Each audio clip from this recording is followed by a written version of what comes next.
Bonjour, merci d'être parmi nous et de venir écouter une question d'actualité sur l'empowerment des citoyens et la restructuration de l'offre de soins. C'est justement cette question d'actualité au moment où l'hospitalisation française connaît une transformation majeure. Les 1100 établissements hospitaliers deviennent 250 ou 150 groupements hospitaliers de territoire. Selon la ministre, c'est une transformation majeure, aussi importante que la création des hôpitaux universitaires en 1958. Et cette transformation nous concerne tous. Il y a eu 7 millions de personnes hospitalisées en 2014 en France et un patient sur 3 se rend à l'hôpital en consultation. Nous sommes tous concernés, mais est-ce que notre parole est entendue? Est-ce que la parole des citoyens dans ce grand regroupement qui se dessine et qui va remodeler l'hospitalisation française est suffisamment prise en compte?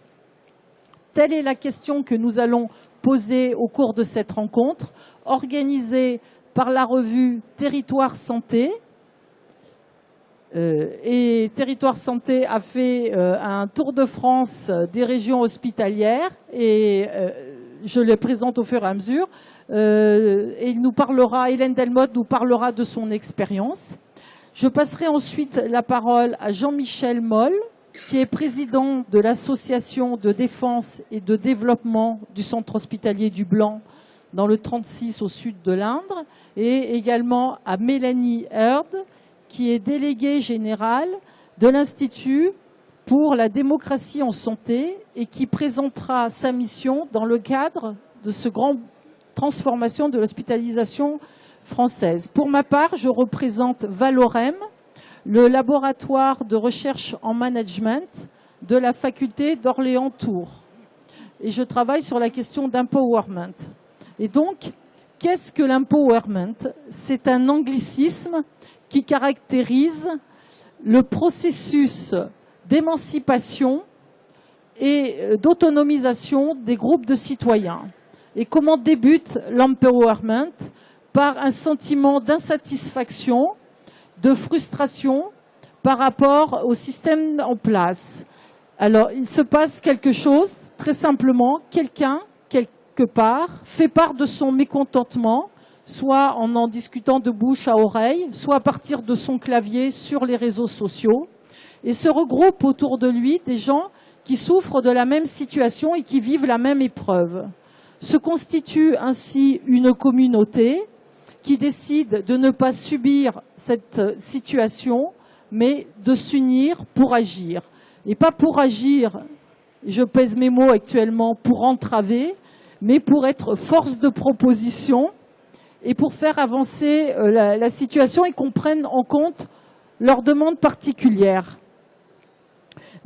L'empowerment naît, bien sûr, comme toute association, sur un fond de solidarité, d'entraide, de mobilisation de l'opinion publique, de rapport avec les autorités décisionnaires, rapport de force qui se constitue par un mix de lobbying, d'activisme et de contrôle et de proposition.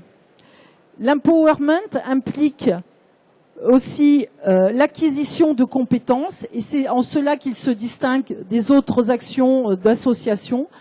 L'acquisition, l'apprentissage de données et d'éléments extérieurs à l'association pour qu'on puisse pouvoir négocier pied à pied avec les autorités. Alors, si je parle de l'association de défense du centre hospitalier du Blanc, par exemple, l'empowerment, dans ce cas-là, s'est constitué aussi autour des compétences des membres en finances publiques, en organisation, en médecine, en relations publiques. De cette somme de compétences se crée un capital communautaire qui permet de peser sur les négociations. Alors, ces membres de l'association ont appris la langue du PMSI, et pour ceux qui la parlent, ils savent que c'est compliqué, la langue de la cotation des actes, et ils ont réussi à être écoutés par l'ARS et à faire valoir leur position. Mais en général, l'empowerment peut même aller plus loin, jusqu'à la création d'expertise, la conception de solutions innovantes, et même aller sur le terrain et intervenir dans la recherche-innovation. Le consumérisme qui se rapproche de l'empowerment s'en distingue bien souvent parce qu'il est tourné sur la défense juridique des intérêts et des droits des usagers. L'empowerment, je dirais, c'est un peu l'an 2 du consumérisme. Il tend à renouveler les relations entre les institutions et les citoyens.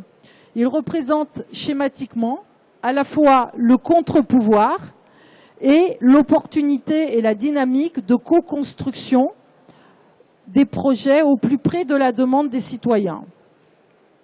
Mais l'empowerment a ses limites, la défiance dans les macrostructures, l'inertie des institutions et leur marge actuelle de manœuvre très limitée. L'empowerment aussi se heurte à l'empowerment des groupes concurrents sur un même territoire. Et là, nous l'avons fait l'expérience au Blanc. Il y a un empowerment parfois plus fort de communautés proches, mais qui ne relèvent pas du même bassin de santé. Enfin, on peut aussi se demander quels sont les résultats de l'empowerment quand on est dans un système de rétractation ou de moyens très limités. Et enfin, j'interroge les institutions. S'il est noble de viser l'excellence démocratique, il est très difficile de se donner des critères et des moyens pour l'évaluer, cette performance, évaluer la performance démocratique. Et déjà, je peux poser quelques questions. Les regroupements hospitaliers territoriaux tiennent-ils compte des particularités territoriales? De quelle manière la parole des patients est écoutée et pèse dans les décisions? Et enfin, ces projets des groupements hospitaliers de territoire s'appuient-ils à un moment ou à un seul moment sur les initiatives des personnes et des citoyens qui se sont engagés? Voilà les quelques points que je voulais livrer à votre sagacité. Et maintenant, je passe la parole à Hélène Delmotte, rédactrice en chef de Territoire Santé. Oui, bonjour, bonjour à tous. Merci beaucoup Marie-Georges. On est ravis en tout cas de co-organiser cette conférence avec Valorem. Alors un mot sur la revue Territoire et Santé qui est toute nouvelle, qui a été lancée donc en début d'année par les éditions de santé. Et donc l'objectif est de voir au niveau de chaque région comment est organisée l'offre de soins en fonction justement des spécificités territoriales et aussi quelles sont les initiatives un peu innovantes donc et qui mettent en valeur vraiment la coopération entre professionnels de santé et puis dépasser aussi cette fameuse culture, ce fameux cloisonnement entre la santé, le médico-social et le social. Donc c'est un petit peu notre parti pris. Donc vous parlez effectivement de la recomposition du paysage hospitalier en France qui, comme l'a dit Marie-Georges, est un sujet majeur puisqu'on va passer de 1100 établissements de santé, alors j'avais inscrit à 150 à 200 groupements hospitaliers de territoire, sachant que Marisol Touraine a dit il y a 48 heures dans les Échos que ce serait plutôt autour de 150. Et ça représente évidemment des enjeux majeurs, à la fois pour l'administration en termes de coûts, d'économie, d'organisation des soins. Pour les hôpitaux, bien évidemment, alors là, parfois avec une révolution culturelle, comme c'est le terme en tout cas qu'ont employé plusieurs directeurs d'hôpitaux, parce que c'est véritablement un changement de culture. Il faut qu'ils s'ouvrent sur leur environnement et qu'ils construisent donc les parcours de soins. Pour les personnels, c'est aussi bien sûr une révolution et pour la population qui devrait accéder donc à une réponse de soins qui sera de fait plus graduée. Donc on a effectivement commencé notre tour de France de différentes régions. Alors on ne l'a pas encore terminé, mais on peut peut-être parler donc de trois exemples. Donc de Provence-Alpes-Côte d'Azur. Alors là, je tiens quand même à préciser, c'est bien sûr un point de vue de journaliste et d'observateur extérieur. Donc PACA, qui a été la première région que nous sommes allés visiter, en tout cas où nous avons fait un maximum de reportages, et on sentait que au niveau de cette région, en tout cas au niveau de l'ARS, c'était le sujet qu'il ne fallait pas aborder. Très très clairement. Alors on était vraiment au tout début, peut-être, c'était le début de l'année, on avait encore assez peu d'éléments, le décret n'était pas sorti. Donc voilà, rapidement, le Grand Est, là, il y a eu une réaction tout à fait différente au niveau de l'Agence régionale de santé, avec un Claude Darcourt qui savait très précisément où il voulait aller. Enfin, je dirais pas autoritaire, mais voilà, il avait une vision assez déterminée de ce qu'il souhaitait en termes de constitution des groupements hospitaliers de territoire, et ça a l'air globalement de se passer plutôt bien dans sa région. Et les Hauts-de-France, où là aussi, c'est le sujet sur lequel on est passé très très vite. On aura entre 12 et 13, peut-être 14 GHT. Tout ça est un petit peu en train de s'affiner, mais c'est pas d'une très très grande transparence. En tout cas, c'est ce que le ressenti que j'ai pu avoir. Un autre point qui me paraissait intéressant de souligner sur un sujet comme celui-là, c'est un débat, puisqu'on organise aussi des débats dans notre revue, et c'est Emmanuel Vigneron, que je pense que vous connaissez tous, le géographe de la santé, qui soulignait cet aspect qui me paraissait intéressant. C'était que l'article 5 de la loi donc du 31 décembre 1970 prévoyait déjà la création de groupements hospitaliers de secteur, et qui ressemble étrangement quand même à nos GHT d'aujourd'hui. Donc il y a quand même cette idée très très ancienne que le service public hospitalier doit être mieux organisé sur les territoires. Donc on va voir si on y arrive cette fois-ci.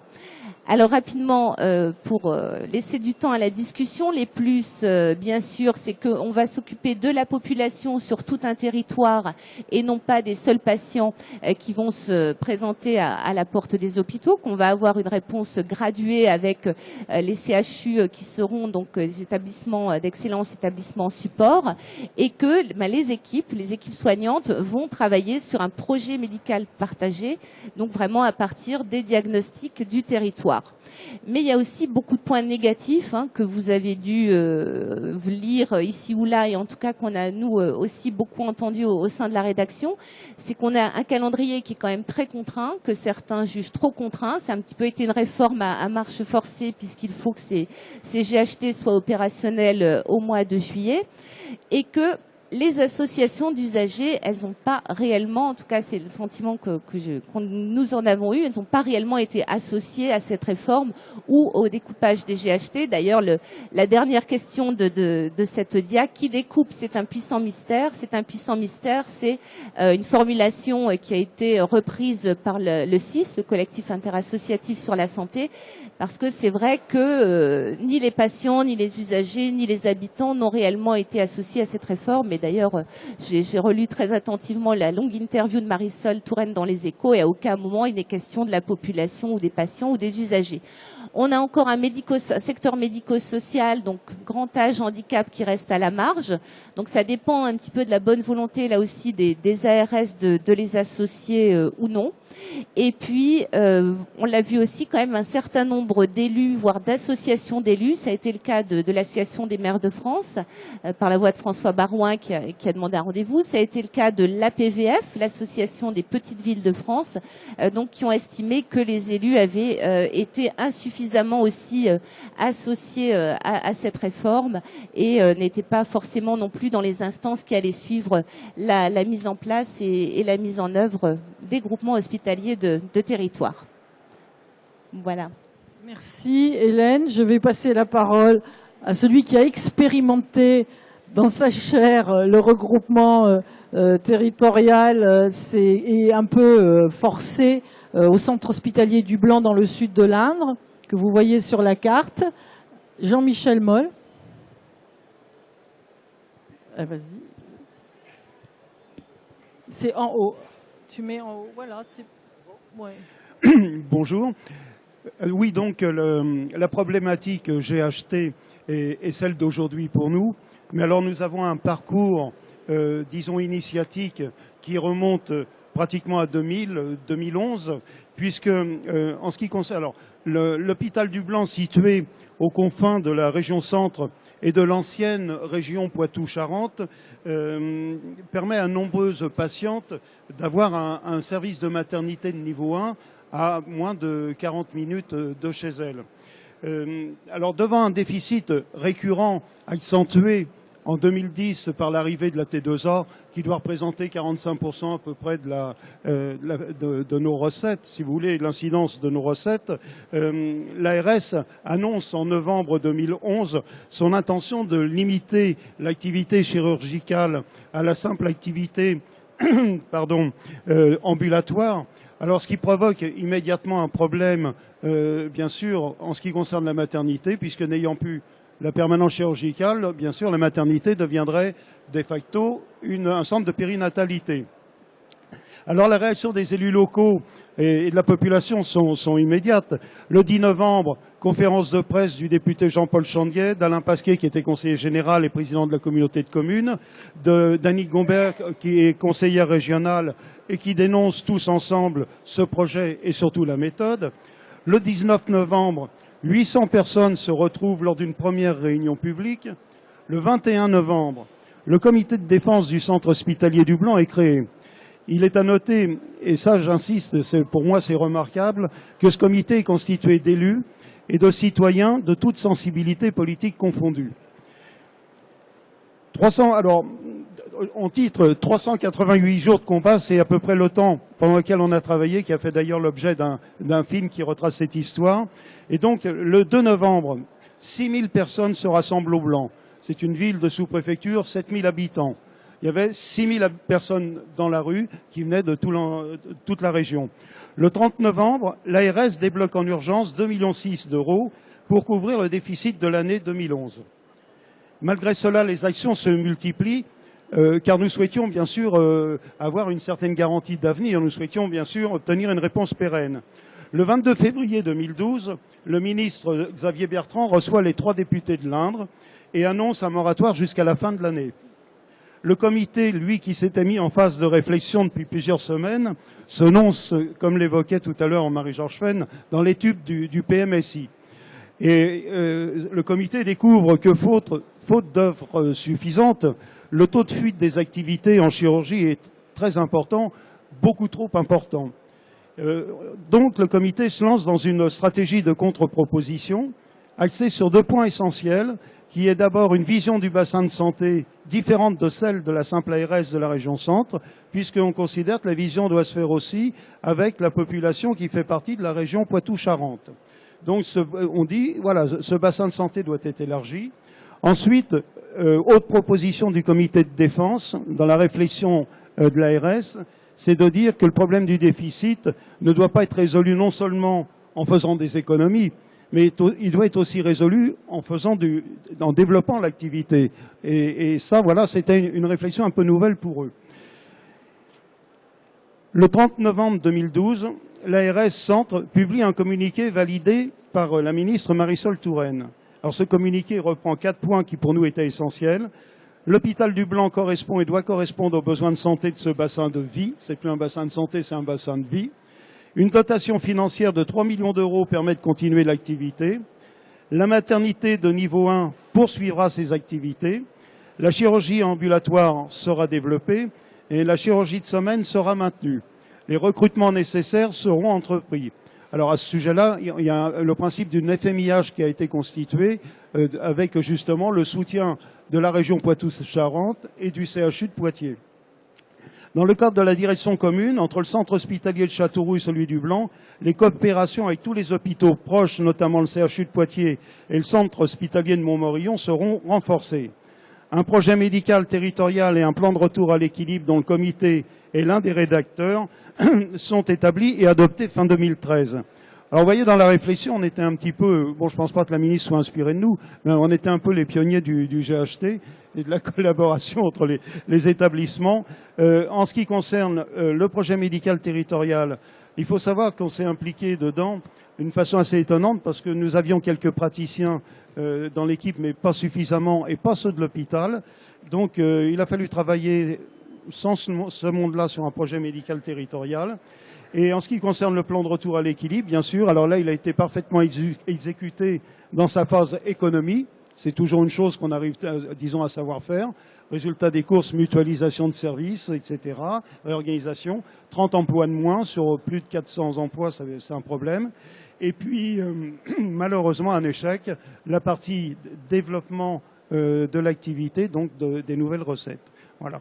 Ce qui nous a amené à faire un constat pour nous gênant courant 2015, parce que nous avions pris un certain recul pour laisser, entre guillemets, les professionnels travailler, ce qui était normal. Nous n'avions pas de pouvoir décisionnaire. On a pris du recul tout en étant très vigilants. Le problème, c'est que ce recul a été néfaste au bon déroulement du dossier, parce que des lenteurs sont arrivées, des barrières administratives, toutes sortes de choses que l'on connaît bien. Et voilà. Donc, c'est un véritable échec à ce niveau-là. Bon, ensuite est venue arriver l'annonce d'un projet de fusion entre les deux établissements. Et pour couronner le tout, ce qui était dans les tuyaux, bien sûr, la création d'un GHT, avec une confusion extrême pour nous tous, parce qu'il a fallu qu'on travaille sur un projet médical partagé au niveau de la fusion, et en même temps un projet médical partagé au niveau du GHT. C'est un grand moment de doute. Voilà. Voilà. Donc tout ça pour en arriver aujourd'hui à notre état d'esprit. Nous avons perdu un petit peu de notre puissance compte tenu d'un silence pendant cette période de 2015, mais les gens étaient en attente d'informations. On s'aperçoit qu'ils sont toujours demandeurs. Donc le comité se redéveloppe et que donc on crée un fichier Internet pour maintenant communiquer vers Internet, transmettre l'information, une page Facebook pour être aussi en relation. Sur cette page, à chaque fois, il y a 3500 personnes qui viennent nous voir. Et notre travail va consister à être de plus en plus proche de la population pour les informer des enjeux, les informer et recevoir leurs questions, les remonter, puisqu'on fait partie des instances, les remonter, et ensuite contrôler que les décisions prises dans le cadre d'une fusion pour laquelle un protocole a été signé, je crois qu'un décret devait être signé prochainement, s'assurer que tous ces points soient des points qui soient validés dans les faits. Voilà. Mais voilà, c'est un problème de vigilance. Et au-delà de cette vigilance, je pense qu'il est aussi intéressant de rappeler que nous, on s'était attachés à développer l'activité, puisque nous étions fort surpris que cette activité, n'ayant aucune concurrence à 60 km à la ronde, ne se développe pas. Et fait extraordinaire, je pense, dans l'histoire hospitalière, une association de patients avait créé une plaquette pour valoriser l'activité de l'hôpital. Donc, on a été assez étonnés parce que tout le monde nous a félicités pour ce travail et nous avons transmis cette plaquette au centre hospitalier de Châteauroux. Et voilà, cela fait plus de 5 mois. Donc c'est très perturbant de vouloir avancer et d'être force de proposition réellement constructive comme le prône l'empowerment. Et en face de toute cette bonne volonté, un grand silence et qui déstabilise les citoyens. Donc, une belle transition pour Mélanie Heard qui va présenter l'Institut pour la démocratie en santé dont elle est la déléguée générale. Bonjour, donc merci beaucoup de m'avoir invité à participer à votre débat aujourd'hui. Je suis effectivement déléguée générale de l'Institut pour la démocratie en santé qui a été créé dans ces murs même il y a tout juste un an par l'AFHF, le CIS et l'École des hautes études en santé publique, 3 maisons donc de cultures différentes mais qui se sont réunies autour d'une préoccupation, la volonté de renforcer l'implication des citoyens en santé, c'est-à-dire à la fois dans leur santé au niveau individuel et dans la santé, dans les politiques de santé à toutes les échelles du système de santé. Cet objectif a reçu le soutien très fort des pouvoirs publics et nous permet aujourd'hui, non, allez-y, Marie-Georges, nous permet aujourd'hui de mettre en place 3 missions essentielles avec l'objectif donc de renforcer l'implication des citoyens. On a une mission importante de formation puisqu'on constate qu'aujourd'hui, tant du côté des managers que dans les ARS ou dans les administrations, l'idée de faire participer les citoyens demeure au mieux une contrainte issus des textes, mais pas vraiment finalement une vraie culture. Donc on a cette préoccupation de formation qui devrait nous permettre de diffuser le souci de la parole citoyenne à toutes les strates.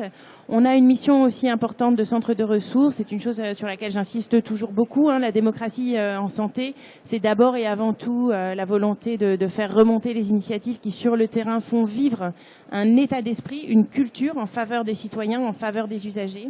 La démocratie sanitaire, en gros, c'est quoi C'est la loi de 2002, c'est la reconnaissance du droit des patients, c'est la construction d'instances de représentation avec des associations d'usagers agréés qui participent aux décisions. Ça, c'est pour les textes. Et puis derrière, il y a l'esprit, il y a la façon de faire. Et ça, c'est bien souvent des initiatives dans les territoires, des initiatives de soignants, de managers, et aussi bien sûr d'usagers, de patients et de citoyens au sens le plus large, qui font vivre cet état d'esprit-là, un état d'esprit de vouloir parler la même langue. Donc nous, à l'IPDS, on est là bien sûr pour faire vivre l'aspect institutionnel, les dispositifs de la loi, parce que c'est le rôle d'une instance créée avec le soutien des pouvoirs publics. Mais on est aussi et d'abord, je crois, là pour, au travers de notre mission de centre de ressources, valoriser, soutenir les acteurs sur le terrain lorsqu'ils inventent de nouvelles modalités pour créer des langages communs et faire vivre l'esprit du partage citoyen. Et puis notre mission, c'est également une mission d'études, de recherche pour précisément, comme l'évoquait Marie-Georges sur la question de l'empowerment, travailler finalement ces concepts innovants, ces démarches innovantes qui augurent de nouvelles façons de faire pour l'avenir. Alors ces missions, on les exerce dans un état d'esprit à 1 an de fonctionnement qui est clairement axé sur 3 priorités. L'empowerment, alors entendu dans un sens, Marie-Georges, peut-être un peu plus restrictif que celui que vous avez décrit, puisque plutôt du côté de l'individu, un empowerment un peu plus à la mode politique de la ville, où on s'applique, disons, à travers ce concept à valoriser la capacité d'autonomie de chaque individu par rapport à sa santé. Et nous, les dimensions collectives, on les traite plutôt autour de dimensions de participation citoyenne, de démocratie participative, comme on dit, de participation directe sur d'expression des préférences collectives. Et notre souci, mais je l'ai déjà dit, c'est vraiment de pas dire d'en haut ce qu'il faut faire. On n'est pas là pour ça, mais un peu comme un catalyseur d'accompagner les acteurs dans les territoires pour les aider à faire la démonstration que c'est eux qui incarnent la dynamique de la démocratie en santé. Donc voilà, c'est quelques diapos pour présenter rapidement l'Institut. Alors, les réalisations qu'on a à 1 an, je vais aller très vite. C'est en gros la mise en place de groupes de travail qui tournent tout autour de cette notion de changement des cultures, de changement des pratiques. Je crois que c'est ça que tous les acteurs, chacun à leur niveau, expérimentent et disent aujourd'hui. C'est le besoin d'aller au-delà des textes, au-delà des structures qui existent, au-delà des voies classiques de la consultation telles que prévues par les textes, pour faire vivre la parole et changer les mentalités. Donc voilà l'état d'esprit dans lequel on travaille aujourd'hui, y compris dans les dispositifs nouveaux créés par la loi Touraine et notamment les GHT. Donc sur les GHT, on y va, Marie-Georges. Sur les GHT, le projet qu'on met en place aujourd'hui est effectivement né de la mobilisation très forte du CIS. Vous avez évoqué la mobilisation du CIS sur le fameux puissant mystère, et la mobilisation très forte de la FHF aussi, qui est absolument pionnière sur cette question, la question donc de la parole citoyenne dans la construction des GHT. Donc nous à l'IPDS, puisque ce sont 2 de nos membres fondateurs, le CIS et la FHF, on a décidé, on est dans notre rôle en faisant ça, d'essayer d'outiller au plan méthodo ce que ça pouvait vouloir dire que de militer pour une meilleure prise en compte de la parole citoyenne dans la construction des GHT. Et donc on a lancé une consultation pour que, probablement 1, peut-être 2 GHT préfigurateurs puissent être accompagnés par nous pour conduire une concertation citoyenne sur le modèle des méthodes de la démocratie participative classique, hein, avec construction d'un échantillonnage, plateforme pour donner ses préconisations sur le web, et donc construction d'une parole citoyenne qui puisse peser dans la balance de la construction du GHT à l'égal des autres expertises qui seront mobilisées, qui sont évidemment médicales et d'organisation territoriale. Nous, notre idée, si vous voulez, au travers de cette proposition, c'est de faire un petit peu la pédagogie de la pertinence de la prise en compte de la parole citoyenne en tant que expertise aussi valide que les autres de ce que c'est qu'une offre de santé pertinente à l'échelle d'un territoire. Et donc ce qu'on cherchera à faire valoir, c'est finalement en quoi est-ce que les préférences qui peuvent être énoncées par des citoyens à l'égard de leur offre de santé en termes de sécurité, de qualité, de proximité, de confort, d'accessibilité, ces préférences-là, elles vont être énoncées dans un certain ordre par les citoyens, qui ne recoupent pas forcément la façon de les énoncer dans d'autres corps de métiers qui interviennent dans la décision, administration, médecins, ARS, etc. Et c'est cela donc qu'on va chercher à faire valoir dans ce travail, avec en ligne de mire ce qu'on espère, c'est pouvoir émettre à l'issue de ce travail des préconisations de généralisation de cette méthode. Alors bon, le calendrier paraissait effectivement intenable tel qu'il était énoncé à l'origine. Là, puisqu'il a été un peu desserré, puisqu'on est sur une énonciation du périmètre des GHT pour juillet, mais du contenu fin et précis du projet médical partagé pour juillet d'après, ça nous laisse donc un peu plus de temps. Donc on est de nouveau un peu plus confiant sur notre capacité à émettre sur la base de ce travail des préconisations sur la façon de prendre en compte la parole citoyenne. Moi, encore une fois, je pense que des échanges qu'on peut avoir, nous, à l'IPDS, autour de ce travail, c'est vraiment, il me semble, la pédagogie de la mise en balance qu'il faut arriver à faire valoir. C'est-à-dire que dans toute décision, dans tout arbitrage, on met en balance des considérations différentes. En l'espèce, pour ce qui concerne une offre de santé, il y a des considérations de sécurité qui sont très importantes, mais il y a aussi des considérations de confort, d'accessibilité, de proximité, et puis il y a les considérations évidemment des élus, économiques, de bassin d'emploi, etc. Toutes ces considérations-là, il faut arriver à faire la pédagogie de leurs valeurs à chacune et travailler ensemble au choix de où on met le curseur dans la mise en balance entre ça. Et il y aura toujours des gens pour faire valoir que la préférence que eux défendent doit avoir valeur d'atout sur les autres et être la plus importante. Et je crois que ce qu'il faut réintroduire, c'est une logique de mise en balance où il n'y a pas de valeur atout. Et simplement, il s'agit de faire peser la balance et que chacun puisse s'exprimer dans cette affaire. Et je pense que souvent, les considérations, notamment de sécurité, sont présentées comme des valeurs atouts qui priment sur toutes les autres et même suspendent la considération pour les autres. C'est un débat qu'il faut avoir. Je crois que c'est vraiment pour ça qu'on milite, nous, à l'Institut, aujourd'hui.